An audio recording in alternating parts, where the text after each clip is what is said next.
one bar, I think it's, no, it's not Clapham Corners. What the heck is the name of that bar right above Butte High School? But anyway, that bar is actually part of it. That whole area right there is actually part of the... where the turf is in the Four Queens? Is that the name of it? The turf? It's just right above there, kitty corner. Okay, you go up to where the old, where the pawn shop is now that used to be the VFW building. And then right straight over, and there's that bar that's right there in that corner. Uh-huh.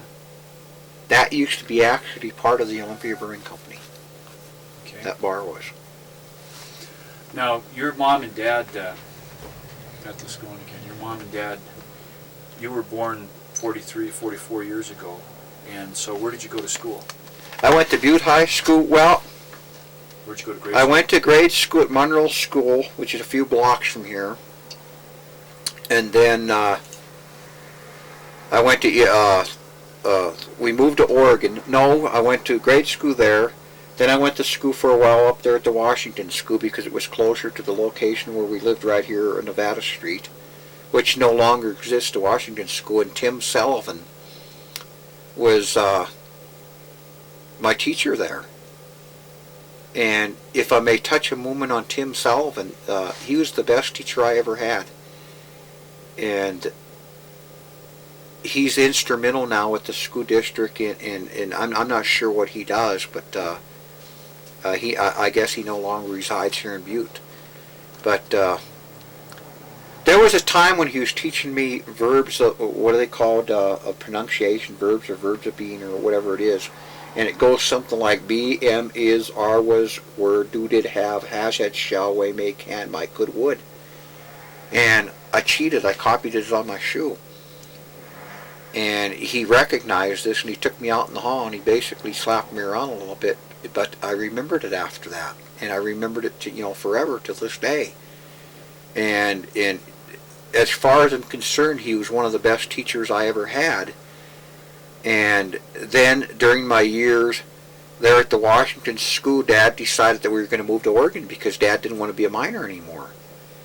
And he had extremely wealthy parents over there in Oregon, which was my grandmother, them, and we moved over there, and I guess he figured we'd have a better life over there.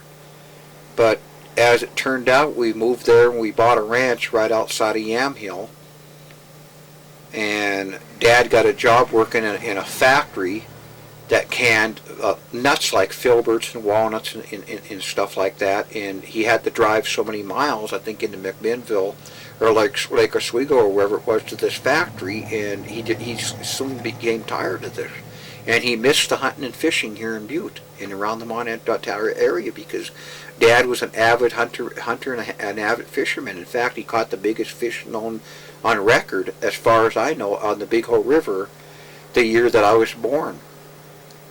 How big was it? And this was a 17-pound lock, and he caught it below the spillway at the old dam on the Big Hole River. I think it was the year I was born, but it couldn't have been because I'm getting way ahead of myself. He caught this fish on a day, I think when I was 4 or 5 years old, and the reason why I remember is because I had fell in that day and he pulled me out, and had he not pulled me out, I would have drowned. I was bending over the water, and I was, looking at the fish. I was just a little kid there by the old powerhouse or wherever it was there in the Big Hole River, and I fell in, and he always warned us of rattlesnakes and stuff, and, I remember these days, and now that he's gone, I miss them. But Dad, you could take him out of Butte, but you couldn't take Butte out of him, and he had to come back here. And so we did. We moved back to Butte in 1972, and we bought a house down there in Wharton Street by the country club, and it's a good thing we did come back to Butte, because then I got interested in people around the country club area, and I got back into the scene at the Copper King Mansion and reacquainted with these people that I missed over that period of time. How old were you when you came back?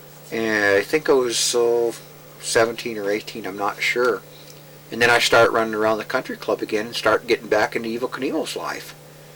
And I lived back and forth between the Copper King Mansion and other interests over the years. I've had several different interests. I've tried the antique business, and I've tried truck driving business, and daredevil business, and I've tried a little bit of everything over the years. And What was your connection with that Copper King mansion? well, this is an odd story. My brother Ernest would go up there and do odd jobs on and off. And I went up there once in a while, and I started working with him, raking the lawn up there and doing these odd jobs and running stuff up and downstairs, from the downstairs of the mansion up to the ballroom. And it turned out that my oldest sister, Linda, was dating Wirt Thompson years ago, and Wirt Thompson was Petz's son, and Cody Schmidt's son. And Ernest broke his tooth off one day on a pop bottle, or however the story went. And they had bought him new teeth and had his teeth fixed. In an appreciation, he started working for them. And one day, it was towards the evening, and we were up there, and they had like a little swimming pool in the backyard, and we were swimming when we were kids, in our teens.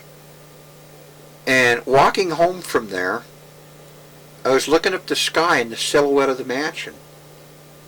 And I had mentioned to Ernest, I go, oh boy, it would be neat to live in this place. And as it turned out, years later, circumstances prevailed, and I found myself working up there and living up there on and off, up into my 20s, and going back and forth, because I never could ever keep my mind on one subject. I'm either interested in truck driving, interested in daredevils. In fact, myself and a few other people that I know that are daredevils, we started a corporation called Stuntworks USA, which now has 144 members throughout the United States. We're all daredevils. And we rent out our services to motion pictures and doing stunts, of our perfection and what we can do. Anyway, getting back to the subject of the Copper King Mansion, I moved in up there, and my brother and a friend of his, this Tim McKinney, were living in the old Presbyterian church right directly down the street. We had built an apartment in the tower there, and they were living there for a while, but my brother and Tim, they went into the military, into the army, and that they soon got tired of that kind of life and wanted something different. But I stuck around because that kind of life fascinated me, and the Clark's history fascinated me, and I started digging deeply into the background of the Clark family and the history of Butte. And Butte history fascinates me in the sense that during the 1800s, 1900s, and part of the 1920s, Butte had a flowing population of over 350,000 people. And it was dubbed many different names: Little Chicago, the metropolis of Montana, Dirty City, just many, many, many names. But be as it was, many, many different nationalities, Finn, German, Irish, you name it, resided here. And it attracted people both wealthy and poor for different reasons, and anybody that was anybody at one time or another, presidents, kings, queens, gangsters, you name it, bad elements, they came to Butte for one reason or another. And the Hearst, for instance, George Hearst financed Marcus Daly. Marcus Daly was an Irish immigrant, but he knew wealthy people. And when Marcus Daly came here, he was basically looking for gold and silver, but found copper. And to touch on this for a minute, he stumbled upon a claim in Walkerville, which later became the Anaconda Mine, and there was a slag pile there, and he noticed this green stuff leaching from this slag pile, which later turned out to be copper. He had it assayed and found out that it was almost 80% or 99% copper. And gold and silver was the main thing that in those days that was worth mining for. Copper was considered a nonsense deal to mine for. However, Marcus Daly's rival, W.A. Clark, knew exactly what copper was. For years later, he had the W.A. Clark Wire Company in Pennsylvania. He brought electricity to Montana. The Copper King Mansion was proof of that. The Copper King Mansion was wired for electricity 4 years ahead of its time when it was being built. The construction started in 1884 and finished in 1888. And it in itself I will touch on here in a moment because there's significance behind it. The Clark Mansion